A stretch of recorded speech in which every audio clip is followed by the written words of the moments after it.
Fidel Castro dragged his bleeding body through a Cuban sugarcane field, while Batista's soldiers raked the swamp behind him with machine gun fire, the wreckage of the yacht Granma already sinking off the coast. Of the 82 men who had crossed the sea to start a revolution, only a desperate handful were still breathing, and Washington was already drafting the obituary of his movement. What happened in the next 25 months would become Cuba's legend, a story whispered about for decades. A 26-year-old lawyer with a busted lip and blood drying on his shirt stood in a Cuban courtroom, looked the dictator's judge straight in the face, and said, "History will absolve me." 200 miles away, the dictator Fulgencio Batista sat in his presidential palace eating breakfast, and he laughed when they told him what the kids said. What happened in the next 5 years would become Caribbean legend, a story whispered about for decades. How a handful of men with hunting rifles and empty stomachs brought the most powerful military government in the Western Hemisphere to its knees, while the United States watched with its jaw hanging open. Let me take you back. Havana, 1953. Cuba was a playground. American mobsters ran the casinos. Sugar money flowed north. Batista wore tailored suits and smiled for cameras with U.S. senators, and everybody in Washington considered him a reliable friend. He'd seized power in a coup the year before, tossed out the Constitution, and nobody in the State Department lost a minute of sleep over it. Cuba was stable. Cuba was profitable. That was all that mattered. Fidel Castro was nobody. I mean nobody. A tall, loud-mouthed young attorney from a sugar-farming family who couldn't stop talking about revolution. He gathered 160 men, mostly kids from the countryside, and on July 26, 1953, they attacked the Moncada military barracks in Santiago de Cuba. It was supposed to be the spark that lit the fuse. Instead, it was a massacre. Batista's soldiers cut them apart. 60 of Castro's men died. Many were captured, tortured, shot after surrendering. Castro himself got lucky. He was captured alive, but a lieutenant with a conscience refused to execute him on the spot. Believe me, that lieutenant's hesitation changed everything. They dragged Castro into court. The government expected a broken man. What they got was a 5-hour speech. Castro turned the trial into a stage. He talked about poverty, about land, about the hundreds of thousands of Cubans who couldn't read, couldn't eat, couldn't see a doctor. The judge tried to shut him up. Castro kept going. He quoted philosophers. He quoted the Cuban Constitution that Batista himself had shredded. And then he dropped that line, "Condemn me. It does not matter. History will absolve me." The judge sentenced him to 15 years. Batista's people figured the problem was solved. Another hothead locked away on the Isle of Pines. They actually reduced his sentence after 2 years because they were that confident he was finished. A mid-level State Department analyst in Washington filed a 1-paragraph memo about the trial. It said, and I'm paraphrasing here, that Castro was a political agitator of no significant consequence. Or get this, they let him walk out of prison in May 1955. Castro didn't go home. He didn't settle down. He flew to Mexico City, and within weeks he was knocking on doors, recruiting fighters, begging for money, sleeping on floors. He found a young Argentine doctor named Ernesto Guevara in a cramped apartment. Guevara had a bad case of asthma and a worse case of idealism. They talked all night. By morning, Guevara was in. The world would come to know him as Che. Castro bought a beat-up 60-foot yacht called the Granma from an American living in Mexico. The boat was designed to hold maybe 25 people. Castro packed 82 men onto it with their weapons, ammunition, fuel, and enough food for a week. On November 25, 1956, they shoved off from the Mexican coast into the Gulf, pointed toward Cuba, and immediately started taking on water. The crossing was supposed to take 5 days. It took 7. Storms hit them. The engines sputtered. Men threw up over the sides, dehydrated, seasick, terrified. The boat rode so low in the water that waves broke over the deck constantly. Castro stood at the bow, soaked, refusing to sit down. He kept telling his men they would make it. Some of them believed him. Most of them just tried not to drown. Now here's where it gets ugly. They were supposed to land at a specific beach near the town of Niquero, where supporters had arranged trucks, supplies, and a coordinated uprising in Santiago to distract Batista's forces. They missed the landing zone by miles. The grandma ran aground in a mangrove swamp near Playa Las Coloradas on December 2nd. The men had to abandon most of their supplies and wade through chest-deep mud carrying what they could on their backs. It wasn't a landing, it was a shipwreck. Batista's Air Force spotted them almost immediately. Within 3 days, government troops ambushed the rebels at a place called Alegría de Pio. And I want you to picture this. 82 men who hadn't eaten properly in a week, who were lost in unfamiliar terrain, who could barely walk, suddenly getting hit with machine gun fire and mortar rounds from soldiers who knew exactly where they were. Here's what nobody tells you about that ambush. Castro's force didn't just lose, it disintegrated. Men scattered in every direction. Some were killed where they stood. Some were captured and executed on the spot. Some just vanished into the sugarcane fields and were never heard from again. When the shooting stopped and the smoke cleared, Fidel Castro had 12 men left. 12 out of 82. They had 7 working rifles between them. No food, no medicine, no radio, no map, and they were standing in the middle of the Sierra Maestra Mountains with the entire Cuban army hunting them. 12 men. Batista's military command in Havana reported the rebel force destroyed. Government newspapers ran headlines declaring Castro dead. The U.S. Embassy in Havana sent a cable to Washington confirming the reports. The Cuban military attaché told his American counterparts over drinks that the problem had been handled cleanly and permanently. Everyone went back to their business. I swear this happened. Washington threw a cocktail party the same week. Ambassador Arthur Gardner, who adored Batista the way a lobbyist adores a paying client, told State Department officials that Cuba was the most stable country in Latin America. No one in the room disagreed. Meanwhile, in the mountains, Fidel Castro was eating raw sugarcane and sleeping in the dirt. He didn't quit. That's the part that drove everyone crazy later. Any rational person would have quit. 12 men against an army of 40,000, no supply line, no communication with the outside world, peasants in the mountains who could turn them in for reward money at any moment. Every odd you can calculate said this was over. Castro started walking. He moved his 12 men deeper into the Sierra Maestra, higher into the mountains, into terrain so rough that Batista's trucks and jeeps couldn't follow. He found farmers. He talked to them, not speeches this time, conversations. He asked them what they needed. They told him, land, schools, doctors, dignity. Castro listened, then he asked them for food, for shelter, for information about army patrols, and one by one they said yes. Now pay attention because this is where the whole thing turns. Castro understood something that Batista and the Americans never did. You don't need to outnumber your enemy. You don't need better weapons. You need the people in between. Every farmer who gave Castro a plate of rice and beans was a vote. Every peasant who pointed out where the army had set up a checkpoint was intelligence worth more than a spy satellite. The mountains became a country within a country, and Castro was building it one handshake at a time. By January 1957, his force had grown to maybe 30, still tiny, still laughable by military standards. But now they had guides who knew every trail, every ridge, every river crossing in the Sierra Maestra. And on January 17th, Castro attacked the small army outpost at La Plata. It was a nothing target, a handful of soldiers guarding a supply depot. But his men hit it hard, hit it fast, and took it clean. They captured weapons, ammunition, and food. More importantly, they captured proof. Proof that Fidel Castro was alive.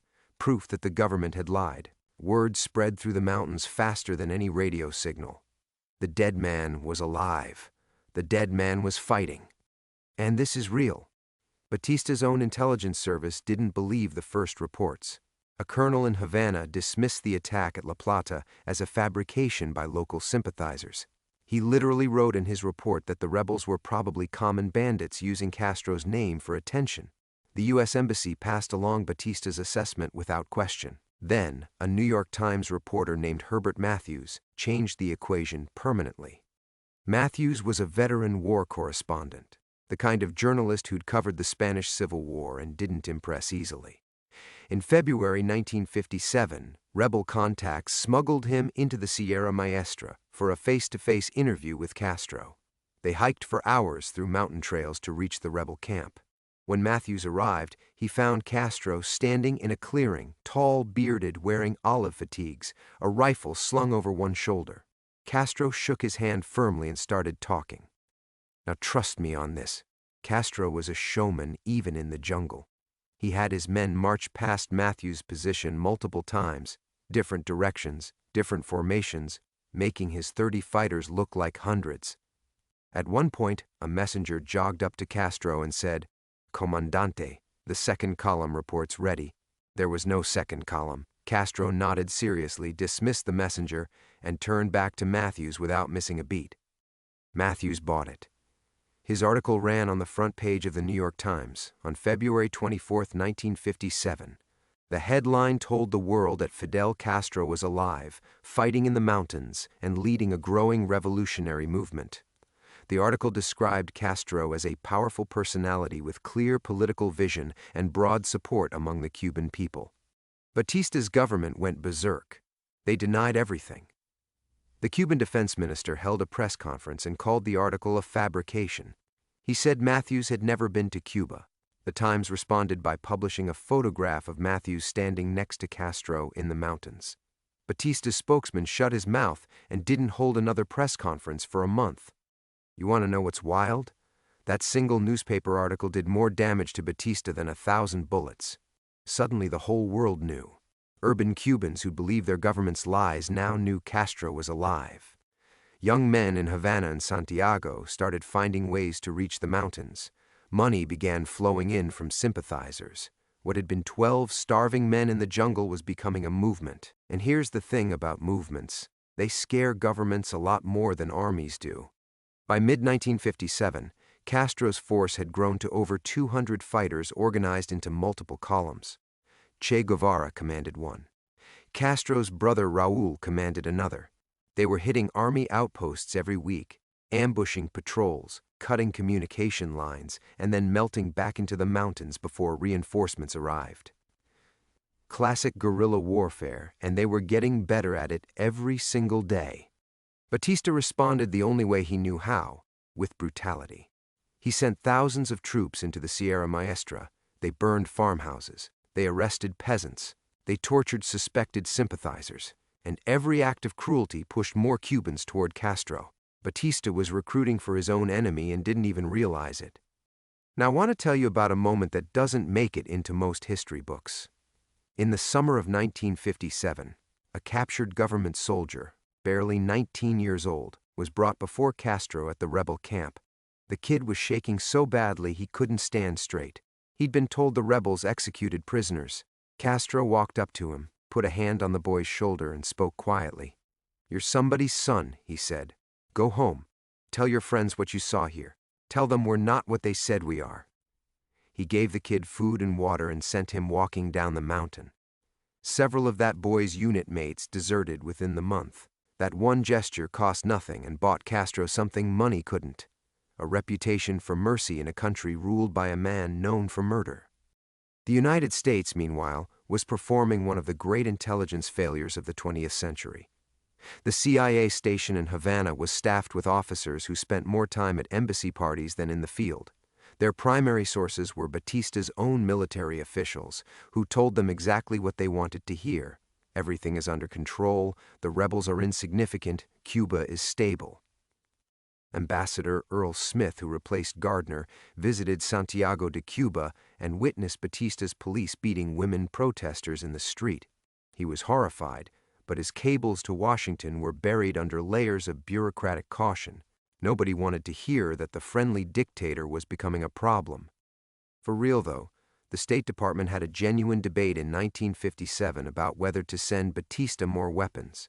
They sent them: tanks, rifles, ammunition, armored cars, American military hardware shipped directly to a government using it to kill its own citizens. Castro took note. He took careful note.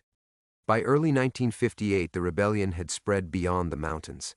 Urban resistance groups in Havana were planting bombs, organizing strikes, and distributing anti-Batista pamphlets. The Cuban economy was starting to crack. Tourism dropped. Investment dried up. Sugar production fell as workers walked off plantations. The country was coming apart, and Batista's response was more violence, more arrests, more bodies turning up in ditches outside Havana. Then Batista made the move that sealed his fate. In the summer of 1958, he launched Operation Verano, a massive military offensive to crush the rebels once and for all. He sent 10,000 troops into the Sierra Maestra with air support, artillery, and naval blockade. On paper, it should have been the end. 10,000 professional soldiers against 300 guerrillas. Here's where the whole story flips upside down. Castro's fighters knew those mountains like they knew their own hands. Every canyon, every river ford, every ridgeline where you could set up an ambush and disappear before the counterstrike came.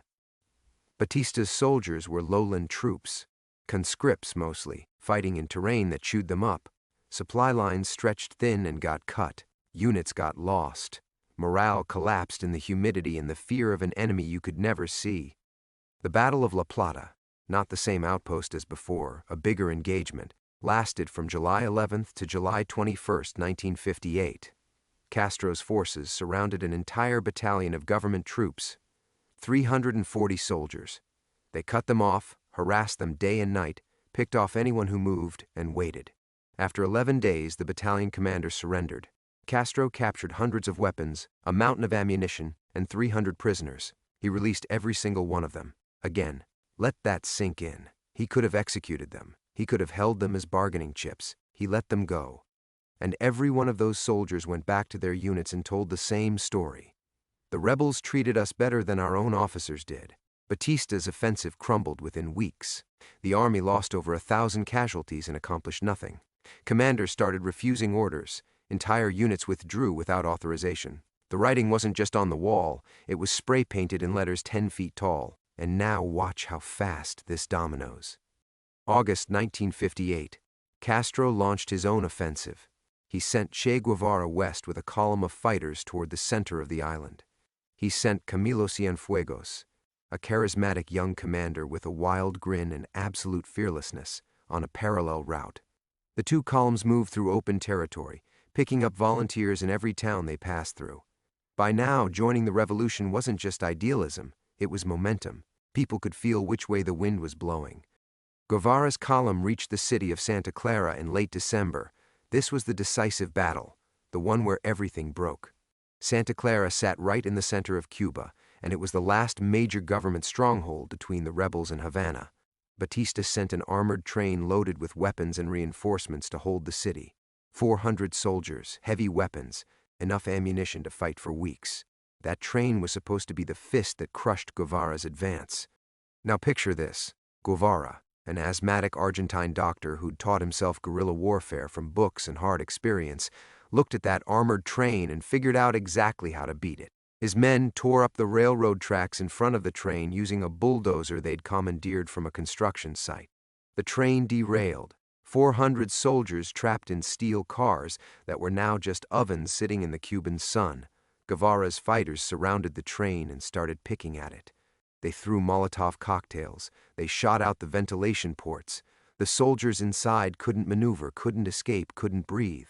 The train surrendered within hours. Guevara captured enough weapons to arm a small army. The battle for Santa Clara lasted 3 days total, and when it was over, the city was in rebel hands. It's worth stopping here for 1 second. This was the turning point, not because of territory, because of belief.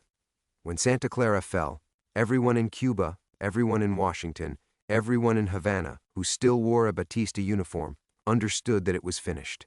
The dictator could not hold. The rebels could not be stopped. The arithmetic of the situation had changed permanently and irreversibly. In Havana, Batista sat in his palace on New Year's Eve, 1958. He'd thrown a party. Champagne, music, generals in dress uniforms, diplomats making small talk. At some point during the evening, he pulled his top military commanders aside and told them what they already knew. It was over. He was leaving. At 3 in the morning on January 1st, 1959, Fulgencio Batista walked out of the presidential palace, drove to an airfield, climbed into a plane, and flew to the Dominican Republic. He took his family, his closest aides, and somewhere around $300 million in stolen wealth. He left behind a country, an army, and every American official who'd ever vouched for him. I want you to imagine the scene in Washington when the cables hit. New Year's morning. State Department duty officers pulling their hair out. CIA analysts scrambling for assessments they didn't have. The president's national security team staring at each other across a conference table. trying to explain how a lawyer with 12 men and 7 rifles had just overthrown a government the United States had armed, funded, and guaranteed for 7 years. No one had a good answer, because the truth was too embarrassing to say out loud. They hadn't been paying attention. They'd laughed. They'd dismissed. They'd written one-paragraph memos and gone back to their cocktail parties. Every single assessment they'd made about Castro's capabilities, his support, his staying power, had been dead wrong. Not a little wrong, catastrophically wrong. Castro's forces entered Havana on January 8, 1959. He rode in on a caravan that stretched for miles. The streets were packed. People climbed on rooftops, hung from balconies, stood on cars. Women threw flowers. Men fired guns in the air.